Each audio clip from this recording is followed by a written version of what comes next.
Janvier est le mois durant lequel la plupart des jardiniers perdent leur temps. Alors que vos voisins feuillettent des catalogues de semences en attendant le printemps, vous pourriez commencer à cultiver 18 cultures. Ces cultures nourriront votre famille des mois avant même que les cultures de quiconque ne germent. La différence entre planter maintenant et attendre jusqu'en mars ou avril représente plus que de simples semaines de récolte précoce. C'est la différence entre l'abondance et la pénurie, entre la sécurité alimentaire et la dépendance vis-à-vis des magasins. Dans les magasins, une tomate coûte environ $1 ou $2. Voici 18 des cultures les plus productives que vous devriez planter en janvier. Si vous arrivez trop tard, la fenêtre d'opportunité cruciale se refermera pour toujours. Chaque semaine de retard est une semaine de temps de croissance gaspillée. Maintenant, vous saurez exactement quoi planter et pourquoi cela va tout changer. Les oignons plantés à partir de graines en janvier seront prêts à être récoltés à la fin de l'été et ils se conserveront tout au long de l'hiver. Cela vous donnera une réserve d'1 an de l'un des ingrédients de cuisine les plus importants à partir d'une seule plantation. La plupart des gens plantent des bulbes d'oignons au printemps parce que c'est plus facile, mais commencez par des graines en janvier. Pied produit des bulbes plus gros. De tels bulbes durent plus longtemps et sont plusieurs fois moins chers que ceux achetés. Semez les graines d'oignon à l'intérieur dans des bacs à semis remplis d'un terreau de bonne qualité. Maintenez la température autour de 18 degrés Celsius près d'une fenêtre ensoleillée. Lorsque les semis développent une deuxième feuille d'environ 1,5 cm de long, repiquez-les dans un autre bac. La distance entre les plants doit être de 5 cm. Ensuite, acclimatez-les progressivement et transplantez-les à l'extérieur au début du printemps, dès que le sol peut être travaillé. Les variétés d'oignons de jour long nécessitent 14 à 16 heures de lumière du jour pour former de gros bulbes. Les ménages médiévaux comptaient sur les oignons stockés pendant les mois de pénurie alimentaire hivernale, lorsque les légumes frais étaient rares. Les poireaux commencés en janvier deviendront aussi épais que votre bras d'ici l'automne et resteront au jardin tout l'hiver. Ils fournissent des légumes frais quand peu d'autres choses sont disponibles, ce qui en fait l'une des cultures les plus précieuses pour une autosuffisance tout au long de l'année. Contrairement aux oignons, qui doivent être récoltés et stockés, les poireaux attendent simplement en terre jusqu'à ce que vous en ayez besoin. Le gel et la neige ne les affectent pas du tout. Le processus est identique à celui de la culture des oignons. Semez les graines à l'intérieur dans des bacs. Gardez-les au chaud et à l'humidité. Repiquez-les lorsqu'ils sont assez grands pour être manipulés et plantez-les à l'extérieur lorsque le temps le permet. Les poireaux nécessitent une plantation plus profonde que les oignons car vous les cultivez pour leurs longues tiges blanches. Lorsque vous les replantez, faites un trou profond avec un tuteur. Abaissez le plant de poireaux et arrosez simplement sans remplir le trou de terre. L'Égypte ancienne et le pays de Galles utilisaient les poireaux comme symbole de force lors de la bataille de Crécy en 1346. Ces deux premières cultures, les oignons et les poireaux, constituent la base de la sécurité alimentaire. Ils se conservent pendant des mois et vous les utilisez dans presque chaque repas. C'est pourquoi commencer à les cultiver maintenant plutôt que d'attendre le printemps peut signifier la différence entre être à court en février et avoir vos propres réserves jusqu'à la prochaine récolte. Les oignons et les poireaux n'apportent pas de calories, mais des composés aromatiques importants qui améliorent la satisfaction alimentaire. Cela réduit la dépendance aux aliments transformés et améliore la nutrition globale de la famille. La famille moyenne dépense plus de $500 par an en légumes. Selon les statistiques, cultiver vos propres cultures d'oignons peut réduire ses coûts de 30% dès la première année. L'allium contient des composés qui conservent naturellement d'autres aliments, prolongeant ainsi la durée de conservation des préparations maison.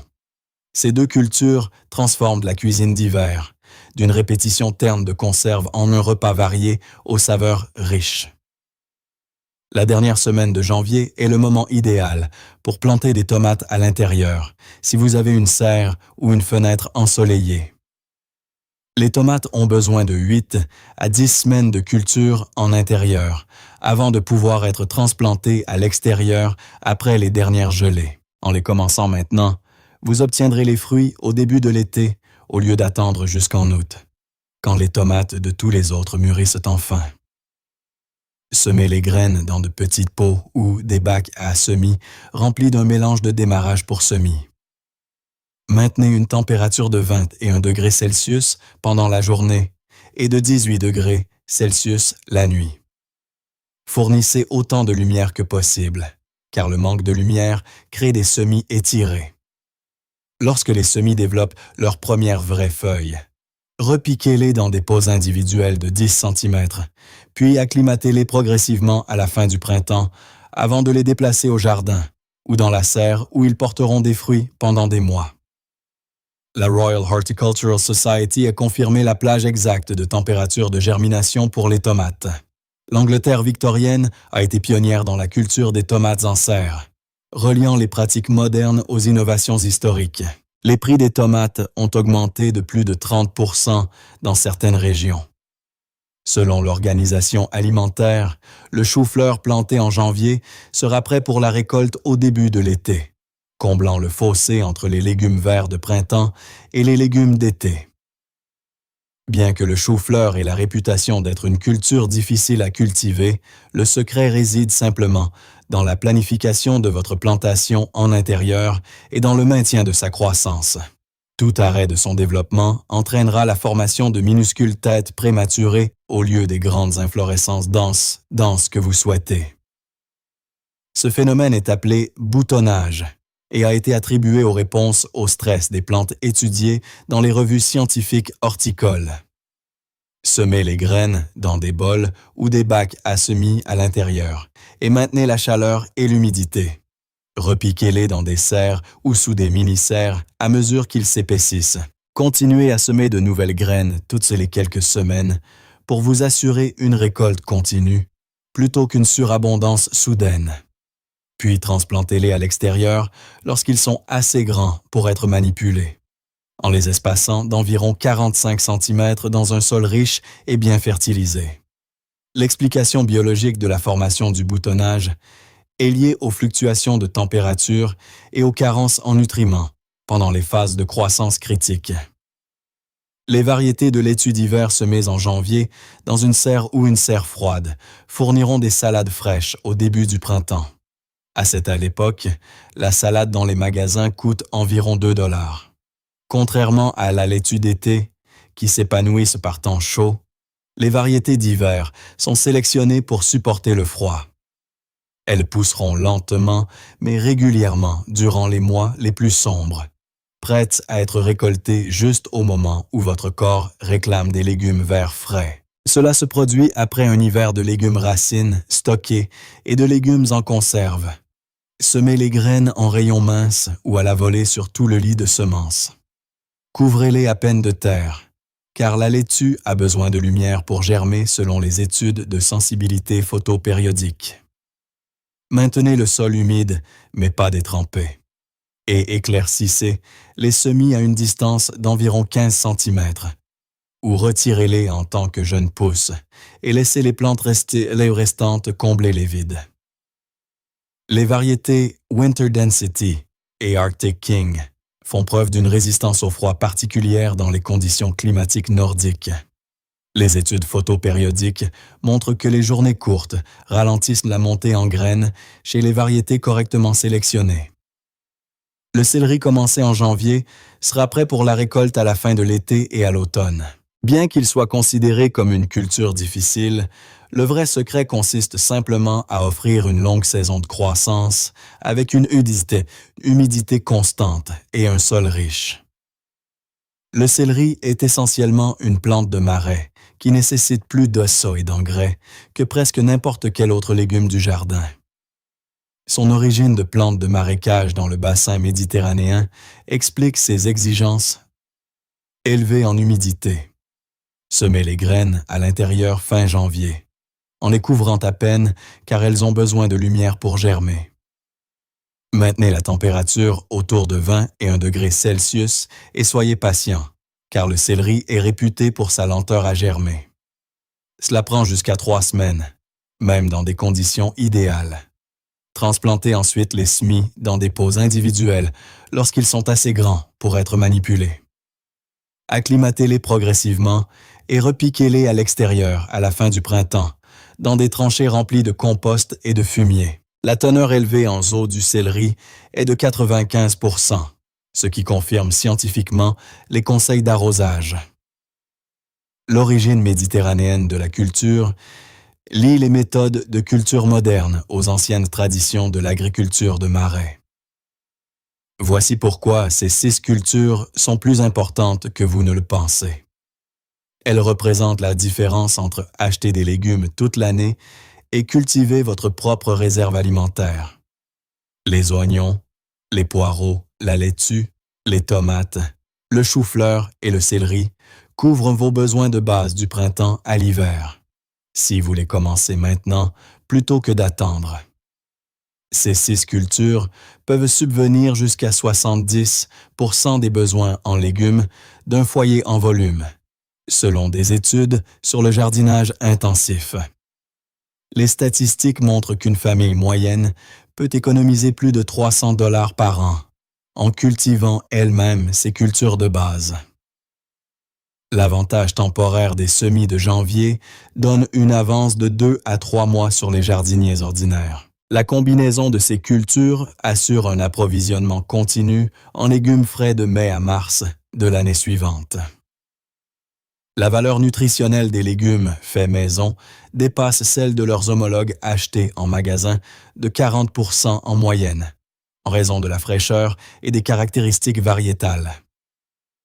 Mais les cultures suivantes nécessitent encore plus de planification et de patience pour un bénéfice maximal. Les poivrons ont besoin d'une saison de croissance encore plus longue que les tomates. Janvier est donc le moment idéal pour les planter à l'intérieur. Les poivrons sont lents à germer, lents à pousser et lents à fructifier. Mais si vous leur donnez le temps dont ils ont besoin, ils produiront abondamment du milieu de l'été jusqu'aux premières gelées, fournissant des poivrons frais pour les salades et la cuisine. De plus, il y en aura assez pour le séchage ou la congélation pour l'hiver. Semez les graines dans de petites pots ou des caissettes. Maintenez une température très chaude de 24 à 27 degrés Celsius. Parce que les poivrons sont des plantes tropicales, ils ne germeront pas du tout dans un sol frais. Offrez un maximum de lumière après la germination et transplantez dans des pots plus grands à mesure qu'ils grandissent. Ne vous précipitez pas pour les sortir, car les poivrons sont extrêmement sensibles au froid et resteront prostrés pendant des semaines s'ils sont exposés à des températures inférieures à 10 degrés Celsius. La domestication des poivrons a eu lieu en Mésoamérique il y a environ 8000 ans, ajoutant une profondeur historique à la culture moderne. La capsaïcine des poivrons a évolué comme un mécanisme de défense contre les mammifères, mais attire les oiseaux pour disperser les graines. L'aubergine a les mêmes exigences que les poivrons, mais elle aime encore plus la chaleur et sa croissance est plus lente. Cela signifie que la commencer en janvier donne les meilleures chances d'obtenir une bonne récolte avant l'arrivée des gelées d'automne. Bien que les aubergines ne soient pas aussi productives que les tomates ou les poivrons, quelques plants fourniront suffisamment de fruits pour la ratatouille, le baba ganoush et les légumes grillés tout au long de l'été. Le processus est identique à celui des poivrons. Semez en pot. Maintenez la température très élevée. Offrez un maximum de lumière. Rempotez dans des contenants plus grands si nécessaire et attendez que le sol soit complètement chaud avant de repiquer à l'extérieur. Ensuite, paillez généreusement et arrosez constamment, car l'aubergine a besoin d'une humidité constante pour produire des fruits. L'aubergine est originaire d'Inde et de Chine, où elle était cultivée il y a plus de 4000 ans. En Europe, elle s'était autrefois appelée pomme de la fureur, en raison d'idées fausses sur ses effets sur l'esprit. ce qui ajoute à l'intrigue de cette culture. La recherche moderne montre des niveaux élevés d'antioxydants dans la peau foncée de l'aubergine. C'est ici que cela devient intéressant, car les 4 cultures suivantes séparent les jardiniers sérieux des amateurs. Ce sont des cultures qui tolèrent le froid, fixent leur propre azote et produisent des récoltes quand rien d'autre ne pousse. La symbiose avec la bactérie Rhizobium convertit l'azote atmosphérique en une forme assimilable par les plantes grâce à des nodules racinaires. Ce processus peut fournir jusqu'à 200 kg d'azote par hectare selon les études agronomiques. Les légumineuses représentent la base de l'agriculture durable qui était pratiquée dans la Rome antique. La psychologie comportementale étudiée par Richard Taylor montre comment les gens retardent l'action malgré les bénéfices à long terme. Cela explique pourquoi la plupart des jardiniers ignorent les semis de janvier au profit d'un calendrier de printemps plus pratique. La fixation de l'azote ne se produit qu'avec un pH du sol correct et la présence de microdoses de molybdène. Comprendre cette science transforme le jardinage d'un passe-temps en un système de production alimentaire intelligent. Les fèves, également appelées fava beans, sont l'un des légumes les plus rustiques que vous puissiez cultiver. Elles peuvent survivre à des températures allant jusqu'à -12 degrés, ce qui signifie que dans les climats doux, elles peuvent être semées directement en pleine terre dès le mois de janvier. Dans les régions plus froides, vous pouvez les commencer en pot sous serre et les repiquer au début du printemps, ce qui permet d'obtenir une récolte de fèves fraîches à la fin du printemps ou au début de l'été. Semez les graines à 5 cm de profondeur et à 15 cm d'intervalle en double rangée. Vous pouvez également les commencer dans des pots profonds pour éviter de perturber les racines lors du repiquage. Les fèves fixent leur propre azote de l'air grâce à des bactéries présentes dans les nodules de leurs racines, ce qui signifie qu'elles améliorent réellement votre sol au fur et à mesure de leur croissance. Après avoir récolté les fèves, coupez les plantes au niveau du sol et laissez les racines riches en azote dans la terre pour nourrir la culture suivante. L'utilisation des fèves dans l'agriculture romaine est documentée dans les écrits de Pline l'Ancien au 1er siècle de notre ère. La fixation de l'azote peut atteindre 200 kg par hectare dans des conditions de croissance optimales. Les pois précoces semés en janvier, sous abri ou en serre, seront prêts à être récoltés à la fin du printemps. Rien n'égale le goût des pois frais cueillis directement sur la vigne. Ils sont si sucrés et délicats qu'ils arrivent rarement du jardin à la cuisine. Vous mangerez tout au moment même de la cueillette, en savourant les premiers fruits de la nouvelle saison.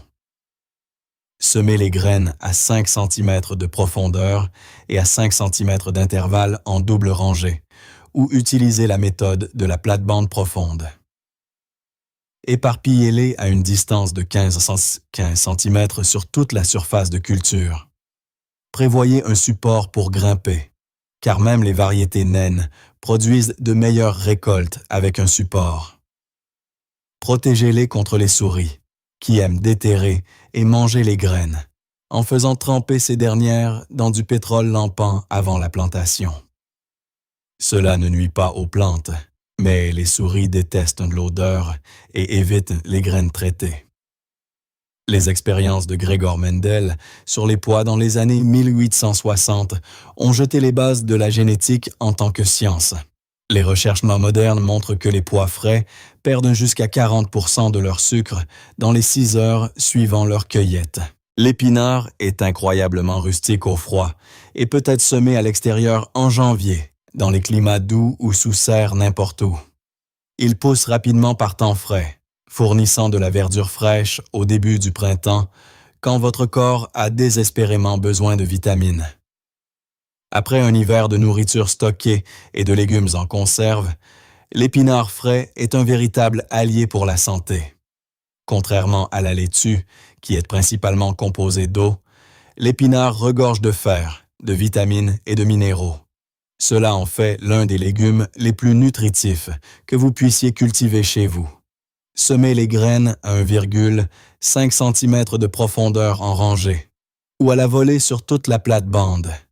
Éclaircissez à 10 cm d'intervalle et récoltez en coupant les feuilles extérieures, permettant ainsi au centre de continuer à pousser.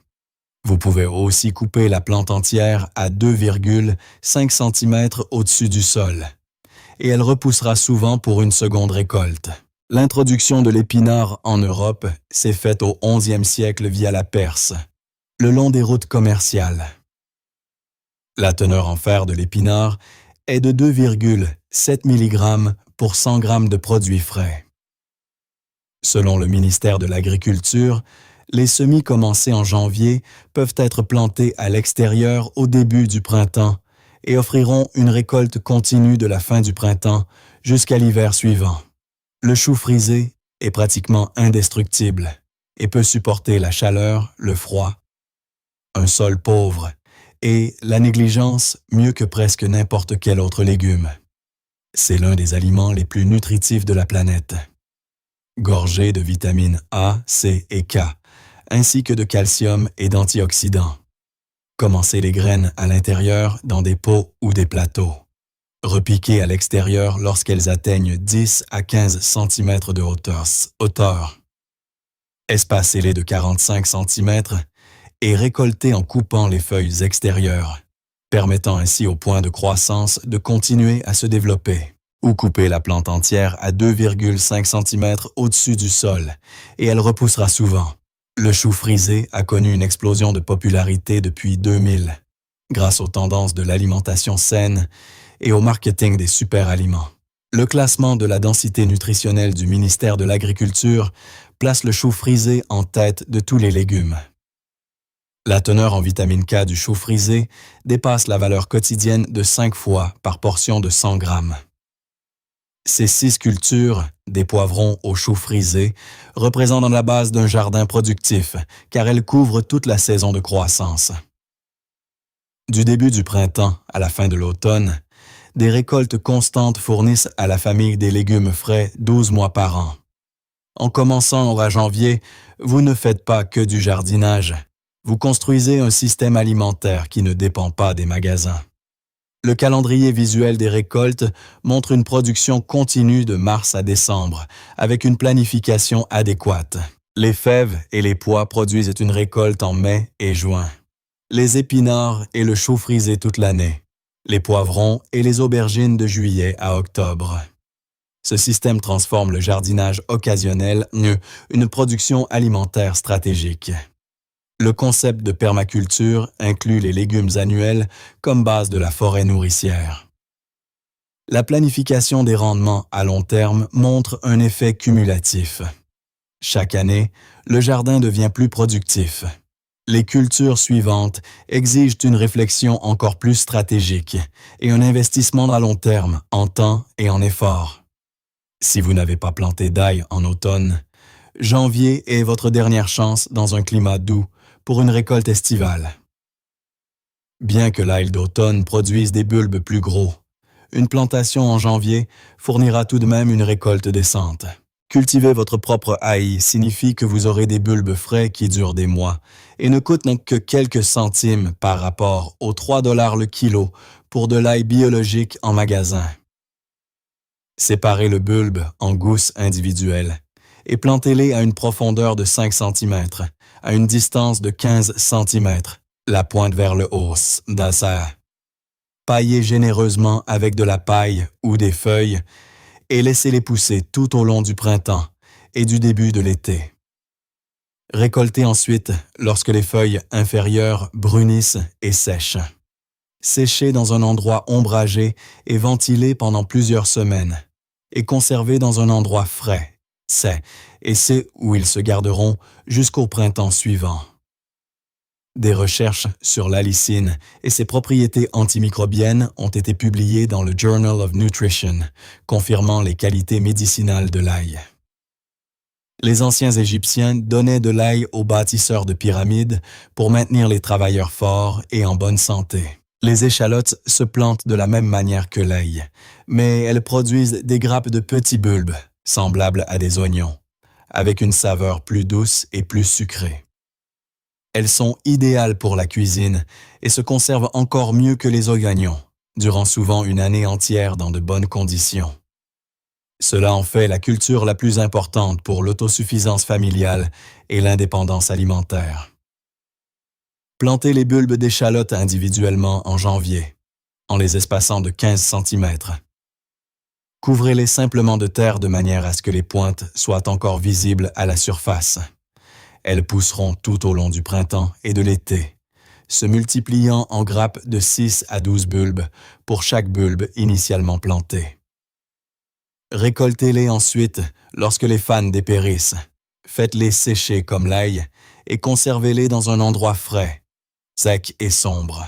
L'origine des échalotes en Asie centrale et leur mention sur les anciennes routes commerciales persanes ajoutent à la richesse historique de cette culture.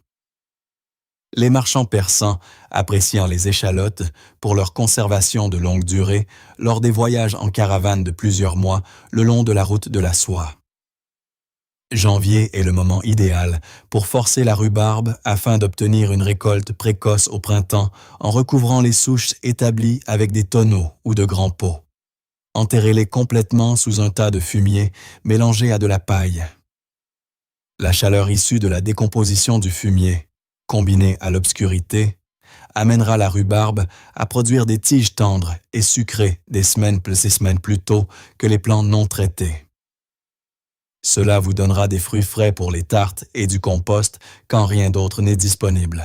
Les tiges récoltées seront d'un rose pâle, voire blanches, au lieu de la couleur rouge habituelle, et elles seront beaucoup plus tendres et moins acides. Bien que le forçage affaiblisse la plante, vous ne devriez donc pas le faire chaque année. La rotation entre les plants permet d'avoir de la rhubarbe forcée chaque mois de janvier. Le célèbre triangle de la rhubarbe dans le Yorkshire, en Angleterre, où les techniques de distillation ont été industrialisées au 19e siècle. Les jardiniers victoriens ont perfectionné la méthode de culture forcée pour approvisionner les maisons aristocratiques tout au long de l'année.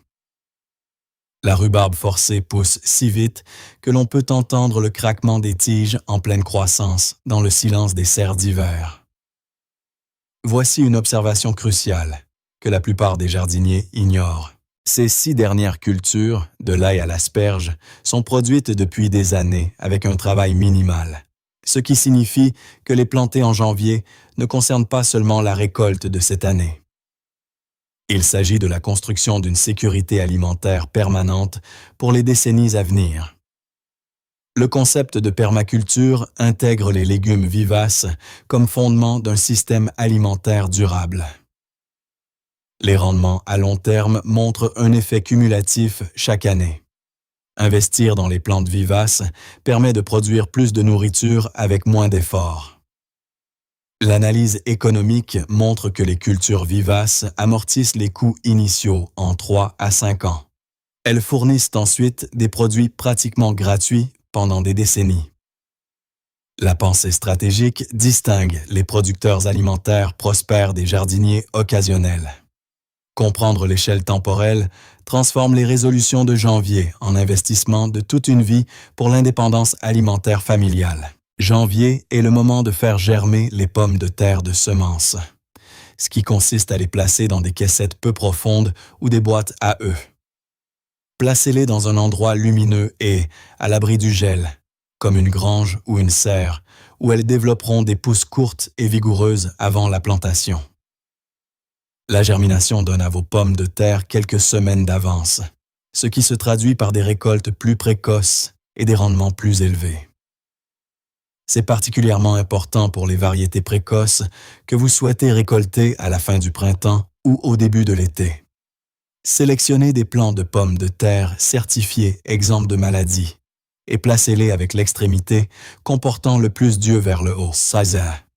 Gardez-les à la lumière vive, mais jamais en plein soleil, et maintenez la température autour de 10 degrés Celsius. En 6 à 8 semaines, elles développeront de fortes pousses vertes ou violettes d'environ 2,5 cm de long. À ce stade, elles sont prêtes à être plantées à l'extérieur dès que le sol est malléable et exempt de gel. Les origines de la pomme de terre dans les Andes et la famine irlandaise de 1845 ajoutent des enjeux historiques dramatiques à cette culture. Le topinambour, également appelé poire de terre, peut être planté en janvier dans les climats doux et constitue l'une des cultures les plus productives et indestructibles. Il produit d'énormes quantités de tubercules comestibles avec peu ou pas d'entretien. C'est une culture vivace, ce qui signifie qu'une fois plantée, elle reviendra année après année et poussera si vigoureusement que votre principal problème sera de l'empêcher d'envahir tout le jardin. Plantez les tubercules à 10 cm de profondeur et à 30 cm d'intervalle. Ils deviendront de grandes plantes de 2,5 à 3 mètres de haut. Des fleurs d'un jaune éclatant, semblables au tournesol, apparaissent en automne. Après que le premier gel a détruit les fans, vous pouvez déterrer les tubercules selon vos besoins tout au long de l'hiver. Ils se conservent mieux en terre que dans n'importe quel cellier, restant frais et croquants jusqu'à ce que vous soyez prêt à les récolter. L'appellation erronée provient de l'italien Gerusol, qui signifie tournesol, déformé en Jérusalem. Sa teneur élevée en inuline affecte la digestion, ce qui ajoute une valeur éducative et pratique à cette culture. Janvier est le moment traditionnel pour planter les rhizomes d'asperges. Bien que l'asperge demande de la patience, car elle ne peut être récoltée durant les 2 premières années après la plantation, une fois établie, elle produira pendant 20 ans ou plus, avec un minimum de soins. Cela vous donnera des pousses fraîches chaque printemps, pendant des décennies. L'asperge se vend 5 $ le kilo en magasin, ce qui signifie qu'un carré d'asperge peut faire économiser des centaines de dollars par an une fois la pleine production atteinte. Creusez une tranchée de 20 cm de profondeur et 30 cm de largeur. Créez une butte de terre mélangée à du compost au centre de la tranchée. Étalez les rhizomes d'asperges le long de la butte, les racines pendant sur les côtés, et couvrez avec 5 cm de terre. À mesure que les pousses grandissent, comblez progressivement la tranchée au cours de l'été. Paillez ensuite généreusement et laissez les plantes se transformer en un grand feuillage vaporeux qui nourrira les racines pour la récolte de l'année suivante. La culture de l'asperge par les Romains est documentée dans les écrits de Plaine, liant les méthodes zélèdes modernes aux traditions anciennes. Les données de rendement actuelles montrent que les planches établies produisent jusqu'à 20 ans de rendement constant. Ces 18 cultures constituent la base d'un jardin productif qui vous nourrira du début du printemps jusqu'à l'hiver prochain. L'idée clé est que janvier n'est pas un mois d'attente, mais un mois de plantation, car chaque semaine de retard signifie une semaine de moins pour la croissance. En jardinage, le temps est la seule ressource qui ne se récupère jamais. Un jardin de 100 mètres carrés peut produire plus de 300 kg de nourriture par an avec méthode de jardinage intensif. L'analyse économique montre des économies de plus de 1 000 $ par an pour une famille de 4 personnes, vivant en autosuffisance légumière complète. La valeur nutritionnelle dépasse celle des légumes du commerce, grâce à la fraîcheur et à la diversité des variétés. Une planification stratégique transforme un simple passe-temps en un système de production alimentaire sérieux. De la laitue à croissance rapide aux asperges de 20 ans, chaque culture joue un rôle dans votre approvisionnement annuel. Les décisions de janvier déterminent le succès de l'ensemble de la saison de croissance et jettent les bases de nombreuses années de sécurité alimentaire. C'est en janvier que commence la véritable sécurité alimentaire. Pas au printemps, pas au moment de l'arrivée des catalogues de semences, mais quand vous plantez alors que tout le monde attend. Les jardiniers qui réussissent comprennent que la saison de croissance commence en janvier, pas au printemps. C'est quand vous semez à l'intérieur alors qu'il y a de la neige au sol. C'est quand vous faites germer des pommes de terre dans la remise pendant que les voisins regardent la télévision. C'est quand vous apportez du fumier à la rhubarbe, alors que tous les autres consultent des catalogues de graines en rêvant de l'été.